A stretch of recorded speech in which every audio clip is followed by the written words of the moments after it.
देखिए, हम सब लोगों को पता है इंडियन आर्मी अभी हाल ही में वुमेन मिलिट्री पुलिस यानी डब्ल्यूएमपी का वैकेंसी ला रहा है, जो चल भी रहा है और उसकी जो 22 अप्रैल का एग्ज़ाम भी है। शेड्यूल आपने देख लिया होगा, हमने डाला भी है कि 22 एग्ज़ाम को कौन सी शिफ्ट में किस किस का एग्ज़ाम होगा। अगर देखा नहीं तो जाके वो वीडियो इंपॉर्टेंट है, देख लीजिए। यहाँ पर हम डालेंगे आज की जो वीडियो में हम डिस्कशन करेंगे कि how to join army police as a male military police, कैसे ज्वाइन कर सकते हैं। ठीक है, इसकी दो टाइप की भर्ती आता है, मैं दो टाइप की आपको बताऊंगा। डायरेक्टली कैसे भर्ती हो सकते हैं और इनडायरेक्टली वॉलंटरली कैसे हम जा सकते हैं, और इनकी रोल्स एंड रेस्पॉन्सिबिलिटी के बारे में बात करेंगे, परमानेंट ट्रेड के बारे में बात करेंगे, अग्निवीर के जो इसमें आते हैं वो सारे चीज़ इस वीडियो में हम कवर करेंगे।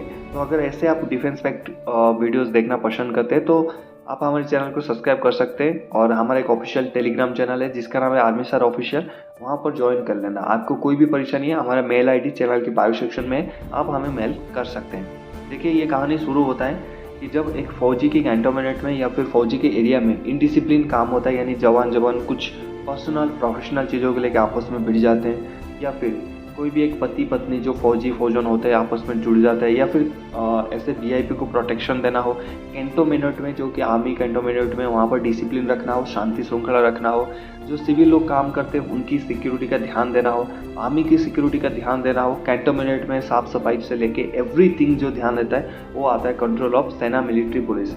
सेना मिलिट्री पुलिस की दो पार्ट होता है दोस्तों, दैट इज़ पहले मेल मिलिट्री पुलिस था, मैन मिलिट्री पुलिस, अभी फीमेल यानी वुमेन मिलिट्री पुलिस डब्ल्यूएमपी की भी भर्ती कर दिया गया। डब्ल्यूएमपी की भर्ती करने का वजह यही था कि जो मेल मिलिट्री पुलिस होते थे, जब एक फौजी पति और पत्नी लड़ते हैं आपस में, उसको कोई कंट्रोल नहीं कर सकता था, क्योंकि हमें गर्ल्स को टच करने की परमिशन नहीं रहता है। तो वहाँ पर इसलिए मजबूरन वहाँ पर अभी डब्ल्यूएमपी को लाया गया। ठीक है, तो अब इसकी जो टॉपिक है हम कैसे इसमें ज्वाइन कर सकते हैं, पहले मैं आपको रूल्स एंड रेस्पॉन्सिबिलिटी बताना चाहूँगा, उसके बाद आपको ज्वाइनिंग प्रोसेस बता दूंगा। वीडियो को एंड तक देखना, पार्ट मिस नहीं करना। तो देखिए, इसकी जो रोल होता है ना, ये सब कुछ कंट्रोल करते हैं। कैंटोनमेंट में अगर ओवर स्पीडिंग गाड़ी जा रहा है, कोई हेलमेट नहीं लगाया, और जो सड़कें हैं, जो रोड है वो ख़राब हो गए, और कैंटोनमेंट में कोई गलत काम चल रहा है, कैंटोनमेंट में कोई फ़ोटो खींच रहा है, कोई सिविलियन गलत तरीके से कैंटोनमेंट को वीडियो बना रहा है, आप किसी कैंटोनमेंट के अंदर ऐसे इनडिसिप्लिन काम कर रहे हो जो कि आर्मी ऑर्गेनाइजेशन के खिलाफ है, तो ये सारी चीज़ें ये वुमेन मिलिट्री पुलिस देता है। ऐसे कोई गाड़ी है जो मतलब अनऑफिशियली मूव कर रहा है, या फिर ऐसे कोई गाड़ी है जिसका कोई आता पता नहीं है, वो कैंटोनमेंट में घूम रहा है, ऐसा कोई बंदा है जो cantonment, just like a civil police, जो सिविल का पुलिस है वो सिविल में काम करता है, जो आर्मी का पुलिस है वो आर्मी की कैंटोनमेंट के अंदर काम करता है। जैसे जो स्टार अधिकारी हो गए ना, जैसे ब्रिगेडियर, उसके बाद major general, lieutenant general, general, इनकी जो स्टार रैंक, जिनकी गाड़ी के सामने स्टार रहता है, जिनको हम वीआईपी ऑफिसर्स बोलते हैं, उनकी जो पर्सनल सिक्योरिटी है इनकी दायरे पे होता है, और साथ में इनकी जो ट्रैफिक कंट्रोल है इन्हीं के दायरे में होता है। सब कुछ ये जो डिसिप्लिन होता है ना कैंटोनमेंट में बना के रखते हैं ये जो मेरा आर्मी सेना पुलिस। ठीक है, इनकी जो यूनिफॉर्म होता है थोड़ा सा चेंज होता है। देखिए, इनकी जो ये लाइन हेड आते हैं वाइट कलर की होता है, जैसे इनकी कैप होता है ये रेड कलर की होता है, मैरून कलर की नहीं होता, मैरून सिर्फ पैरा का होता है, ये रेड कलर की होता है। इनकी एम्बलम ऐसे रहता है, इनकी जो स्टार्स भी लगते हैं वाइट लगता है, और यहाँ पर इनकी जो बेल्ट लगता है ना नीचे, ये भी वाइट कलर का होता है। तो आप मतलब पहचान सकते हैं, अगर ऐसा कोई बंदा मिलता है आपको ऐसे रेड कलर बेरे और वाइट कलर लाइन एड के साथ वाइट कलर आपको बेल्ट दिखाई दे, तो आप समझ जाना कि ये पुलिस वाला है आर्मी में। ठीक है, ऐसे अगर ओजी यूनिफॉर्म में है। ऐसे नेवी और एयरफोर्स में भी होता है। परसों हमने एयरफोर्स का भी कवर किया था कि एयरफोर्स पुलिस कैसे ज्वाइन कर सकते हो, बहुत अच्छा पुलिस है वो, तो उस वीडियो को भी जाके देख लेना, टेलीग्राम में लिंक पड़ा है। तो अभी इनकी जो रूल्स एंड रेस्पॉन्सिबिलिटी हो गया। ड्यूटी आवर्स क्या रहेगा, जैसे इनकी कोई नाइट ड्यूटी नहीं रहता है, सिर्फ डे ड्यूटी रहता है। नाइट ड्यूटी के लिए इनको जीडी बंदे मिल जाते हैं जो हर एक यूनिट से अटैच रहते हैं इनके पास, तो उनसे दिलवा देते हैं। और जो दिन में होता है, अगर नाइट में ड्यूटी भी आता है तो 2-4 दिन में एक बार आ गया तो आ गया। दिन में इनको जैसे सुबह हो गया, वीआईपी जा रहे हैं, वीआईपी आ रहे हैं, रोड पेट्रोल करना है, तो लगभग इनकी 10 से 12 घंटा ड्यूटी रहता है सुबह। ठीक है, कितना 10 से 12 घंटा का ड्यूटी रहता है सुबह, और बाकी नाइट ड्यूटी वगैरह नहीं रहता है। सैलरी अगर मैं बात करूँ, सैलरी इनको अग्निवीर के थ्रू ही मिलता है, क्योंकि ये पहले परमानेंट आते थे, और इनकी जो रैंक होता था वो सिपाही नहीं होता था, इनकी रैंक होता था लेफ्टिनेंट, एक फित्ती रहता था इनके पास, एक रैंक अपग्रेड होता था, लेकिन आजकल वो अग्निवीर कर दिया, लेकिन रैंक उनको लेफ्टिनेंट की अभी तक रहता है। ठीक है, तो यहाँ पर जो इनकी सैलरी है वो स्टार्टिंग 30,000 से सैलरी स्टार्ट होता है। अब आते हैं कि इनके लिए एलिजिबिलिटी आपको क्या क्या चाहिए। एलिजिबिलिटी देखिए, आपको जो 10th है, जो 10th में आपकी 33% हर एक सब्जेक्ट में और 45% एग्रीगेट होना चाहिए, जो एक जीडी बंदा को चाहिए नॉर्मली जो रिक्रूट है। जो WMP का है वो यहाँ पर भी है। जो आर्मी GD का क्वेश्चन पेपर है वो यहाँ पर भी आता है, ठीक है, सेम आता है। ये आर्मी GD में ही आता है, ये टेक्निकल या फिर अलग सा कुछ नहीं आता है, आर्मी GD में ही आता है, लेकिन भर्ती इसकी डबल डबल होता है। अभी इसकी जो हाइट है वो 170 के ऊपर आपकी हाइट होना चाहिए। रनिंग के लिए आपको 1600 मीटर दौड़ना पड़ेगा। 545 आपके लिए लास्ट टाइम है, 545 के अंदर आपको क्लियर करना होगा। बीम आपको 6 लगाना होगा, जिगजैग बैलेंस आपको देना होगा और उसके बाद 950 आपको क्लियर करना होगा। पहले इसका होता है CEE यानी कॉमन एंट्रेंस एग्जामिनेशन होता है 50 मार्क का, और उस CEE को पहले आपको क्लियर करना होता है, तब जाके आपको रनिंग के लिए बुलाया जाता है। अब आते हैं कि प्रोसीजर इसमें भर्ती कैसे हुए डायरेक्टली। देखिए इसकी जो भर्ती होता है ना वो डायरेक्टली निकलता है कभी कभी, कि आपका जो सेना पुलिस यहाँ पर जो प्रोस्पेक्ट आएगा, जैसे आर्मी नर्सिंग असिस्टेंट का डायरेक्ट निकलता है, तो यहाँ पर आपकी आर्मी क्या बोलते हैं मिलिट्री पुलिस का अलग से भर्ती निकाला जाएगा। आप उस भर्ती को दे सकते हैं थ्रू GD के तरह ही होगा, मतलब होगा वो आर्मी मिलिट्री पुलिस का भर्ती, लेकिन GD की तरह ही होता है। Same eligibility, same running, same सब कुछ, आपके क्वेश्चंस वगैरह आएंगे, उसके थ्रू आप जाते हो और सीधा आप सेना कोर में शामिल हो जाते हो, यानी सेना मिलिट्री पुलिस में शामिल हो जाते हो एज ए मैन।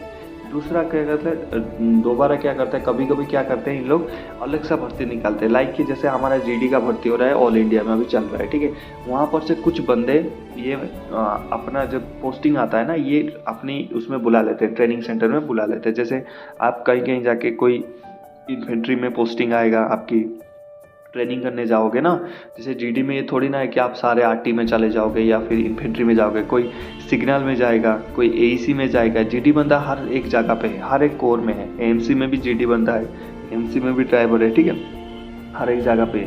तो वहाँ पर जैसे इनको शॉर्टेज फील होता है ना, मतलब कम शॉर्टेज फील हो रहा है, मतलब कम वैकेंसी है, तो यह क्या करते हैं डायरेक्ट जो GD की भर्ती होता है या फिर अपने BRO को बता देते हैं कि भाई इस BRO से हमें मिलिट्री पुलिस के लिए इतना बंदा चाहिए, तो BRO डायरेक्टली आपको वहीं से आपकी पोस्टिंग कर देता है और आप सीधा जाते हो जो मेन मिलिट्री पुलिस है वहाँ ट्रेनिंग सेंटर में ट्रेनिंग करते हो और इसकी पार्ट हो जाते हो, यानी सेना मिलिट्री कोर की पार्ट हो जाते हो। लेकिन कभी कभी इनको बहुत ज़्यादा बंदे चाहिए ना जब, तो ये क्या करते हैं अलग सा वैकेंसी निकलता है। हाल ही पिछले साल इनकी अलग सा वैकेंसी आया था और अगले साल भी इनकी अलग सा वैकेंसी आएगा। जब आएगा मैं बता दूंगा, तो चैनल को सब्सक्राइब और नोटिफिकेशन बेल को ना ऑन करके रखना, ताकि मैं जब भी वीडियो डालूंगा आपके पास पहुँच जाए। तो जब भी ये अलग सा भर्ती लाते हैं तो वहाँ पर से ये बहुत बंदे रिक्रूट करते हैं अपने अंदर CMP के अंदर। CMP से भर्ती करने के बाद ये भी ट्रेनिंग देते हैं और फिर आपको इसी यूनिफॉर्म के साथ रहना होता है। और अभी जो भर्ती हो रहा है वो परमानेंट नहीं हो रहा है, थ्रू अग्निवीर भी ये भर्ती करते हैं, क्योंकि आपको पता है सिर्फ नर्सिंग जो मेडिकल सेक्टर को छोड़ के बाकी अग्निवीर कर दिया गया है। तो अग्निवीर में सेम प्रोसीजर रहेगा आपका, 4 साल रखेंगे, फिर 25% को वहाँ से आउट रखेंगे और 75% को वहाँ से आउट कर देंगे। लेकिन यहाँ पर आपको एक फ़ायदा होगा, जब आप सिविल में आओगे ना, इनकी जो सर्टिफिकेट मिलेगा आपको पुलिस वाला सर्टिफिकेट, यहाँ पर सिक्योरिटी एजेंसी में यह बहुत आपकी काम आ सकता है और बहुत सारे ऐसी चीज़ें सीखने मिलेगा। बहुत अच्छा कोर है और इनसे मैं बताना चाहूँगा सारे जो कोर वाले डरते हैं, क्योंकि ये इनकी जो रिपोर्ट्स जाता है, जब ये अगर किसी के खिलाफ रिपोर्ट लिखते हैं, जैसे पुलिस वालों को सिविलियन डरते हैं, अगर किसी के FIR बन गया है तो बहुत पनिशमेंट होता है। और यहाँ पर सेम अगर आपके नाम पे कोई गलत काम का रिपोर्ट गया तो आपको बिल्कुल आपकी CO यानी कमांडिंग अफसर आपको पनिश करते हैं और बहुत बुरा पनिश करते हैं। जब पूरा पनिश होते हैं, आप पनिशमेंट खाते हो, तो आपकी जो रिकॉर्ड ऑफ सर्विस पे इफेक्ट होता है, फिर आप प्रमोशन या फिर कोई ऐसे चीज़ों पे आपकी इफेक्ट हो जाता है, ठीक है। तो काफ़ी पावरफुल कोर है और काफ़ी अच्छा डेडिकेटेड कोर है, अच्छा काम करते हैं। तो इसकी 2 टाइप की वैकेंसीज आता है। अगर आप इसमें वॉलंटियर जाना चाहते हो तो देयर इज़ नो ऑप्शन कि आप वॉलंटियर चले जाओ, इसमें कोई वॉलंटियर का ऑप्शन नहीं है। आप या तो आपकी BRO में अगर वैकेंसी है और आपकी किस्मत में वहाँ पर CMP में डाल दिया, बहुत अच्छी बात है, आप चले जाओगे CMP में। AD में डाल दिया, AD में जाओगे, RT में डाला, RT में जाओगे, इन्फेंट्री में डाल दिया, इन्फेंट्री में जाना पड़ेगा वहाँ से ट्रेनिंग करने के लिए। अगर अगर आपके टाइम पे ये अलग सा वैकेंसी निकलते हैं, जब निकलेगा 2025 में मैं बता दूंगा, उस टाइम भी जाकर भर्ती दे सकते हो, अलग सा भर्ती हो सकते हो। इस रिगार्डिंग और कुछ जानकारी अगर आपको चाहिए, आपको पता नहीं चला कि इनकी और क्या रोल्स एंड रेस्पॉन्सिबिलिटी या फिर और ऑफिशियली कुछ ऐसी चीज़ें चाहिए, हाँ एक चीज़ और भी बताना चाहूँगा मैं, इनके पास क्लर्क भी होते हैं, इनका नर्सिंग असिस्टेंट भी होते हैं, सब कुछ अलग अलग होते हैं CMP कोर का, ठीक है। तो यहाँ पर आप अलग ट्रेड से भी भर्ती हो सकते हो, ठीक है। टेक्निकल वाले भी होते हैं इसमें, ठीक है। तो ऐसा कुछ नहीं है, वो अलग अलग ट्रेड का भी वैकेंसी निकलता है और टेक्निकल वाले भी जाते हैं, ठीक है। और दूसरा वाला जो बाकी जो काम करते हैं, GD हो गए, ड्राइवर हो गए, ऑपरेटर हो गए, ये सारे वहाँ पर जाते हैं, मेनली ज़्यादा ड्राइवर रहते हैं वहाँ पर, ठीक है। बाकी और कुछ डाउट है आप नीचे कमेंट करना। मिलते हैं नेक्स्ट टॉपिक में। जय हिंद।